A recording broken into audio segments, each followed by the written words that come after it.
If you happen to be in a place in the world where you realize that, well, our live sessions are just not at a convenient time for you, it's absolutely fine. You can put any of your questions in any of the comments of any of our videos, and boom, we'll pick it up during our live chat, and then you can either watch the replay, or I like to cut them in small snippets and actually just publish them later on. So like that, you just have the answer to your question if you don't feel like watching us blabber for about an hour. All right, so let's get started without further ado with a question from Christine. So Christine Eason on YouTube says, what to pack for a trip to New Zealand in winter, which is June, July, and August. Can you please make a video about this? I really like them.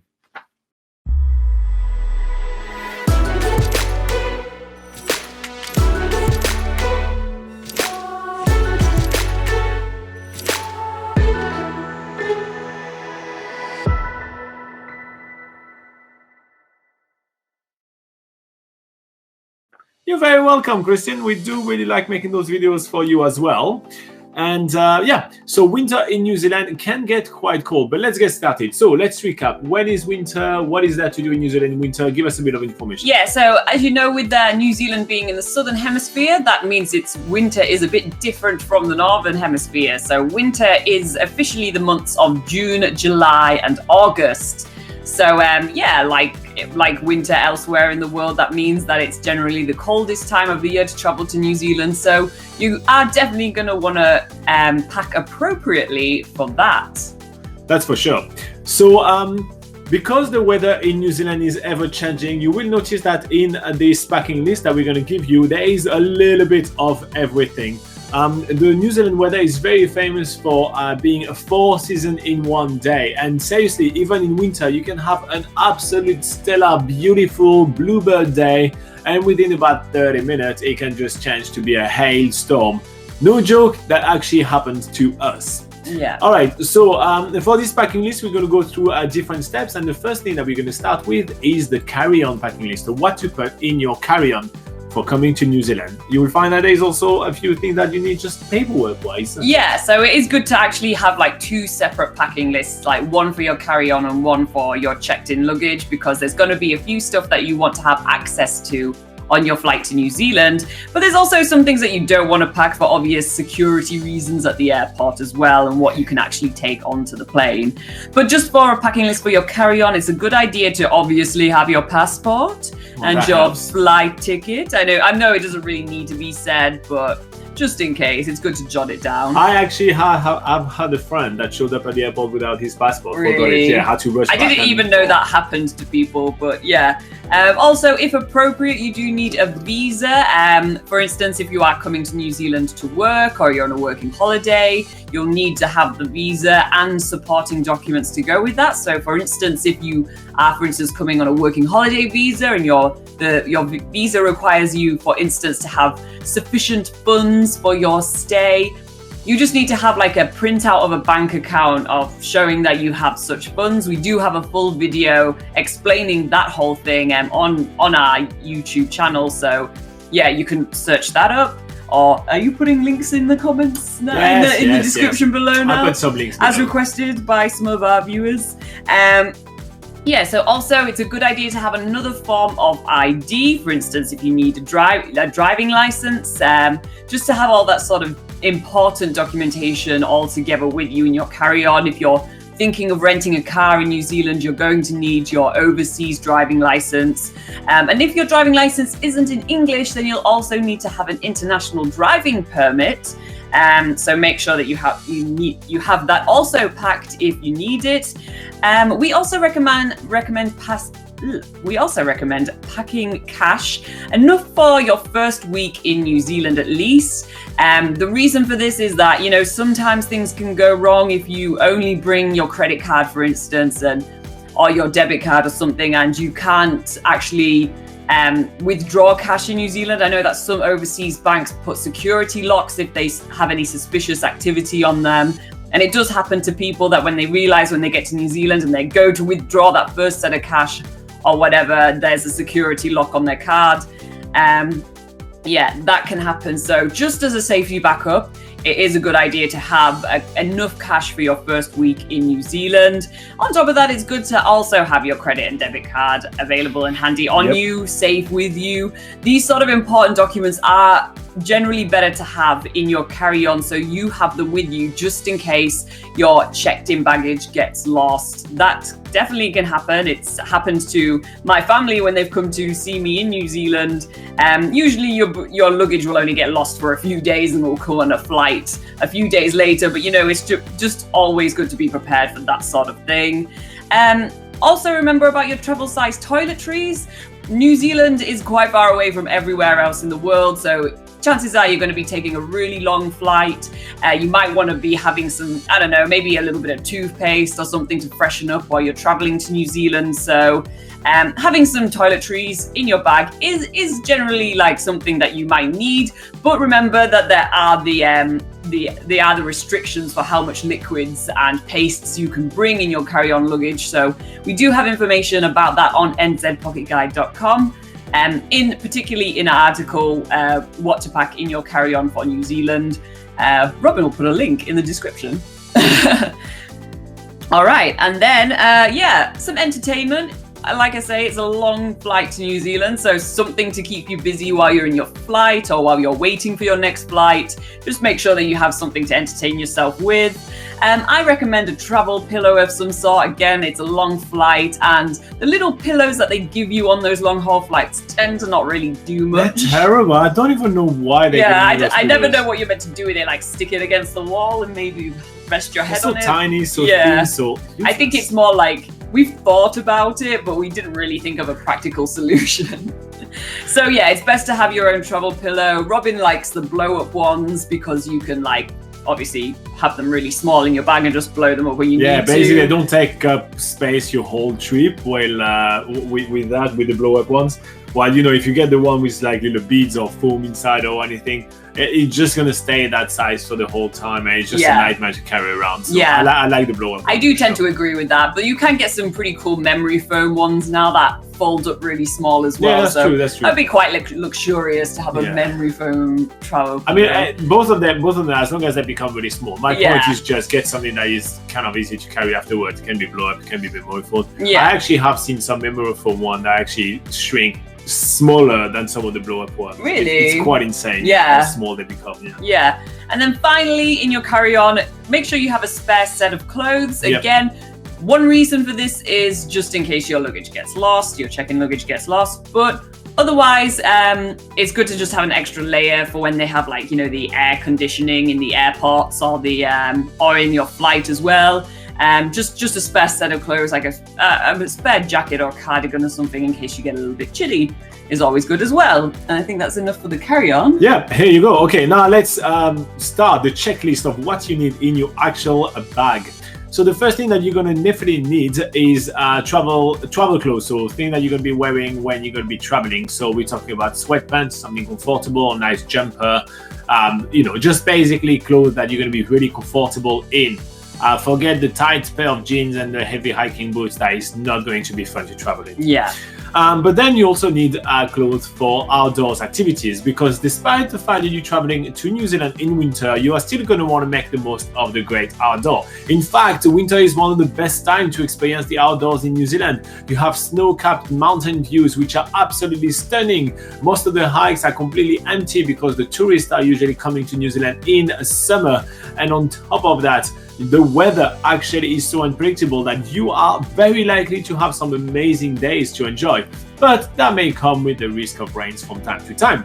So the first thing that I want to put on your list is a very good rain jacket. So I don't mean, by rain jacket, right? I don't mean one of those really thick rain jackets, just one of those thin rain jackets, which are very sturdy and very good. So we do have some of those with us at all time in New Zealand. And if you watch any of the videos of New Zealand's biggest gap year, you can type Charming Creek Walkway and you can see what happened to us. Well, we started the hike and it wasn't really raining, and then it absolutely all down with rain. And so we had our jacket and we were really happy with that. Yes. So Charming Creek Walkway, that's the name of that video. You can find it too. So a good rain jacket would be very important. Now, the reason why I don't think you should have one of those really thick rain jackets is because I think that even in winter, the best approach is to layer your clothing. And for this reason, the next thing that I think you should have is some merino wool layers. So like this jumper right here is merino wool. It's from Icebreaker, and it keeps me warm really, really well at all time, but it's not a really thick layer. So if I'm getting a little bit cold, I can get another one on top of it. But if I'm getting too hot, especially with the rain jacket or something, I can just take it off, and it's so much easier that way. Okay, so sticking with the rain stuff, you want some fast drying pants. That's what I'm wearing right now as well. Look at that, I literally just can't prepare for the rain. We're shooting that in the middle of summer in New Zealand, so this is an absolutely not appropriate outfit. I do not know why I'm wearing that today. I don't know what got to me this morning. It just goes to show that your winter outfit and your summer outfit are generally the same in New Zealand. So fast drying pants, very important because, well, you can get wet, and there is nothing worse than having cotton clothing when you get jeans. Wet. Yeah, jeans is cotton. Oh. I don't know much about clothes. But yeah, so jeans are made of cotton. Oh yeah, nothing worse than cotton when it gets wet, because it's gonna freeze you to death, and that's absolutely just not cool. But because fast drying pants are usually quite thin, like this one right here, it really doesn't keep you very warm. Thermals underlayers are always a great thing to pack. So thermal underlayers are those things called long john that you can get on your pants, or like some really tight, thin merino wool layers that you can put on top. We wore that literally for the entirety of New Zealand's biggest gap year. It keeps you super warm, it's super comfortable, it's absolutely fantastic. And the same thing, super flexible. You get too hot, you take them off. You get too warm, you put one more. It's just absolutely perfect in that sense. So next, so you have thermal underlayers, you have fast drying pants. You have thermal underlayers here, and you have merino wool layers. You have a rain jacket on top, and next, what you want to have is for sure, guaranteed, beanies and scarf. Your ears are gonna get real cold with the wind and everything like that, and yeah, it's so easy to catch a cold when traveling in New Zealand in winter. So beanies, scarf, same thing. We recommend merino wool as a material. It's always better than any of the cotton stuff. It actually keeps you warmer, and even if it gets a little bit wet. But yeah, beanie, scarf, super important. If you tend to have your hands getting cold regularly, you may want to get yourself a pair of gloves. I like the very thin kind of wool gloves, because they just, they don't hamper your movements too much. So that's my personal preference, but a lot of people are going for like different type. The next thing that you want is sunglasses. Despite the fact that it will be winter in New Zealand, the sun is going to be still very, very, very harsh. We repeat that all the time, probably one every 2 videos. We say that there is a hole in the ozone layer, and it's right on top of New Zealand. So on average, I think it's 7 minutes exposure in the sun with unprotected skin, and you usually get sunburnt. So sunglasses is very important, and may as well put sunscreen right here. But I think we're going to talk about sunscreen later on the medical box. All right, so we kind of dressed you up most of the way.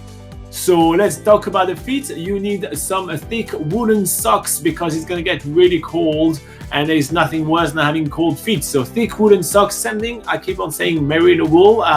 It's maybe it's something which is really New Zealand, but we live with this material on at all time in New Zealand. But you can get lots of different types of wool socks, and any type of woolen sock will do. And another thing is, like, just in case your socks get wet, wool socks tend to dry faster. Exactly.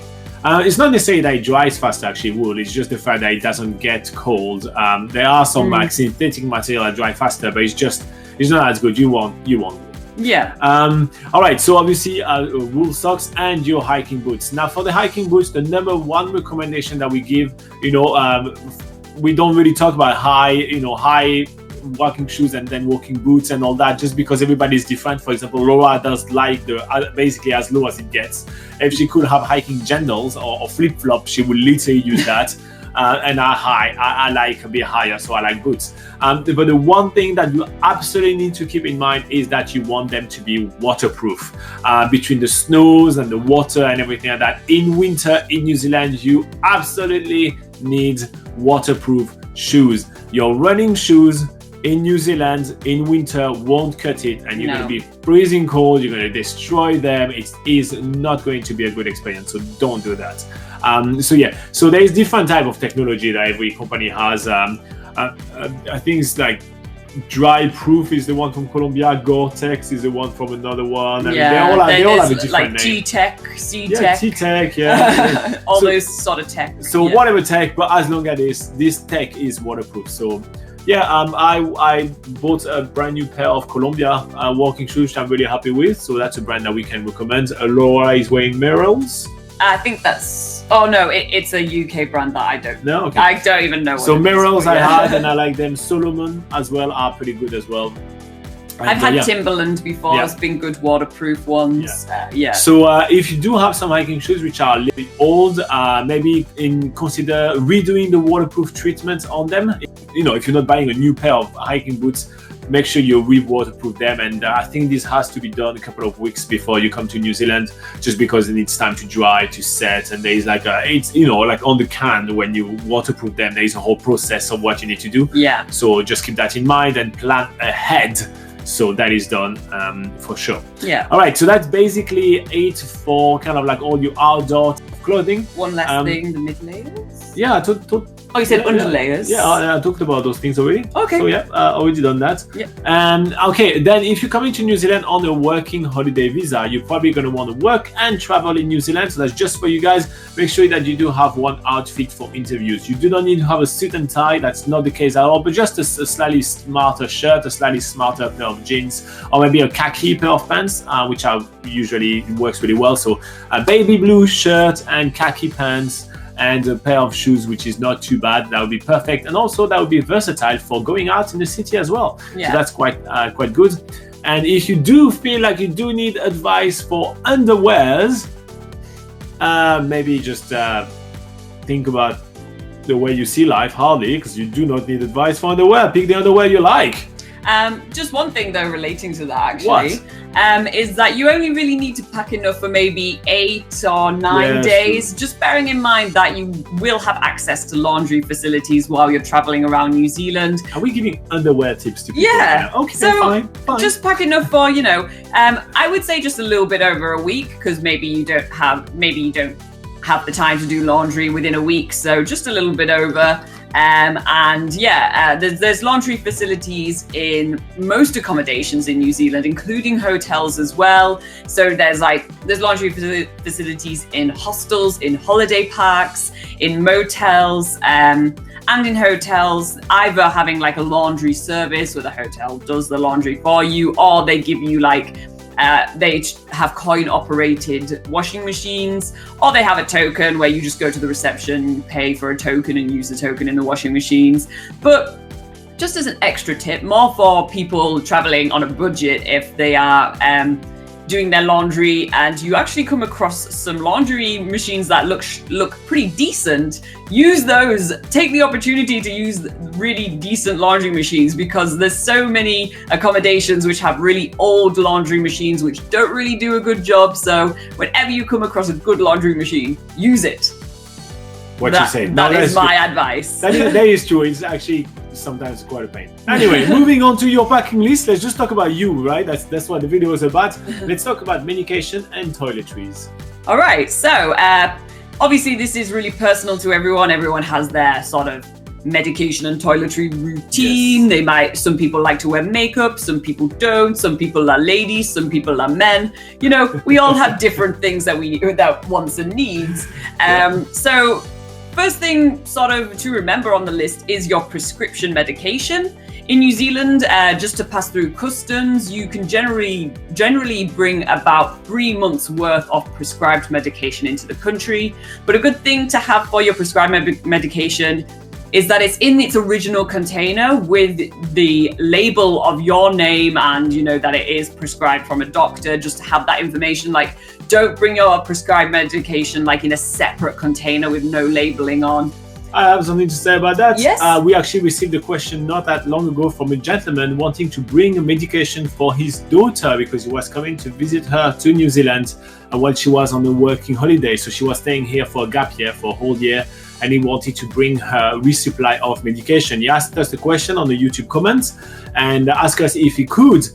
We were not sure, and so we pointed him out to the New Zealand Customs and Biosecurity so he could ask the question, and he did come back with the answer and said he could not. So even if it was for his daughter, he could not bring it. Yeah. So just be aware, it has to be only under your name. It's just or if you're traveling with, if he was, for instance, traveling with a younger daughter, he would be able to, pack it on her behalf because she's here with him. Yeah, exactly. So that would be the other sort of exception to that. But I don't think there's much more to say about prescribed medication. Just make sure that it's clearly labeled. It is obviously prescribed to you, and that's and no one else.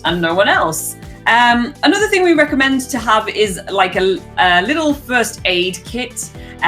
This is usually generally good to have on you if you're doing, when you're out and about in New Zealand doing hikes and things like that. Minor injuries can easily happen when you're out exploring. You might need a plaster or a bandage or something, or you might, get a headache, and make sure that you have all that sort of items with you. The reason, although you can get all that stuff in New Zealand, it's just better to have it available when you need it, rather than being a bit passive about it and being like, oh, I'm feeling ill, so maybe I'll go to the supermarket and get some stuff. But it's just best to have all that stuff handy, available, so you can be proactive if you start feeling ill, or you can be proactive when you hurt yourself, and you can just bandage yourself up if need be. So it's always good to have a mini first aid kit, and we do have a list of recommendations of what to have in your first aid kit on an article called Health Tips for Travelling in New Zealand, which we have on nzpocketguide.com, and I'm sure Robin will put a link to that in the description below.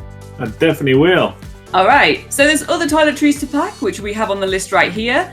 Do you want to go through those? Or? Well, I'm just going to reiterate that you need to pack sunscreen. The sun in New Zealand is really harsh all year round, and you shouldn't get out without sunscreen. And we recommend factor 30 plus. Absolutely. This doesn't really class as toiletries, but it kind of is. It's kind of to do with toiletries. It's a fast drying travel towel. So cotton towels take forever to dry, and when they don't dry properly, they start to smell, and they also take up a lot of space in your suitcase or your backpack. So if you're traveling, you won't need a towel if you're traveling in using hotels, for instance. Hotels will generally supply you with towels, but if you're traveling in if you're using hostels, maybe some motels, they won't supply you with towels.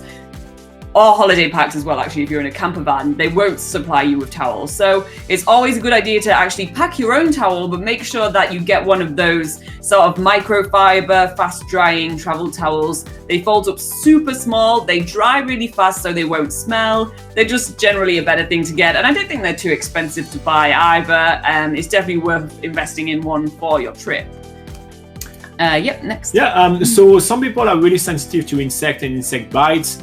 So if you want to bring some insect repellent, you can. However, it's not necessary in New Zealand in winter, as most of the sandfly, mosquitoes, and everything are way too cold at that time of the year, and don't bother.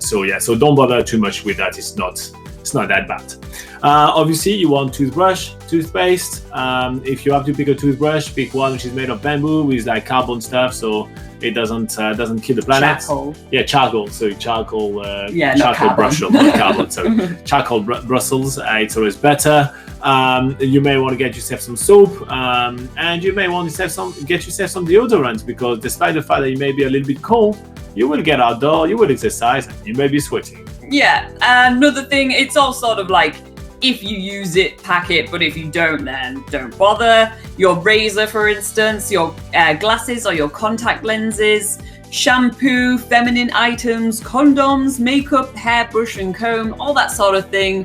If you tend to use them, it's good to pack. I know about contact lenses though, bring enough for your whole trip if you're just coming, for a visit, but for a working holiday, you can buy contact lenses, online at things like Specsavers, that sort of thing, and you can just. Oh, they also have stores, so they can deliver it to your store, which is quite handy. Oh yeah, they deliver it. Do they deliver it to your store? Yeah, cool. You can pick it up. So let's say you need contact lenses, you can order them online on the Specsavers New Zealand site, and you can say, I want it delivered in the Specsaver in Queenstown. Yes. So you're going to be in Queenstown, you can pick them up. Yeah. So it's quite handy. And you actually don't need to have a prescription to use that service either. And you actually can't order it in the store. You have to order it online. So you can go in the store and then they will help you order it online.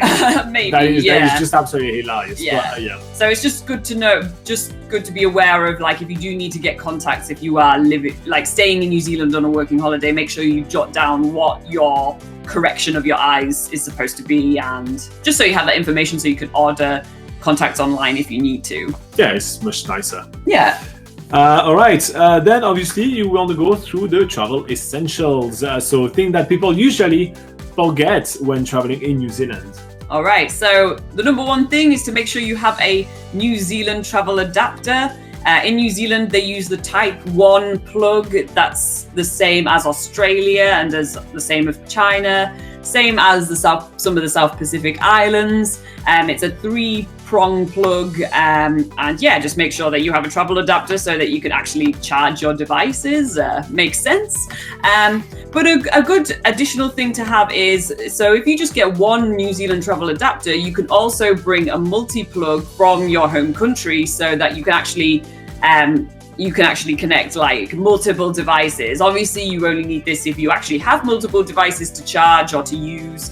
But that's a good way to sort of have enough space to charge everything, because especially if you're staying in like some budget accommodation like hostels or motels, the amount of electric outlets in a room is quite limited. So if for instance you're sharing accommodation in a dorm and there's only like 2 electricity outlets on the wall, and the people you're living with or staying with have used all those up, you just want to use one of them, and then you can charge all the devices you need with a multi-plug. So we always suggest a multi-plug if you are like crazy about the amount of stuff that you travel with that you might need to charge. Yeah, also do a scan or copy or photocopy of your passport and have that with you. It's always good to also have that on like a Google Drive or OneDrive by Microsoft or Amazon My Files or whatever service you like to use. Yeah. But have a digital and a physical copy of your passport just in case something happened.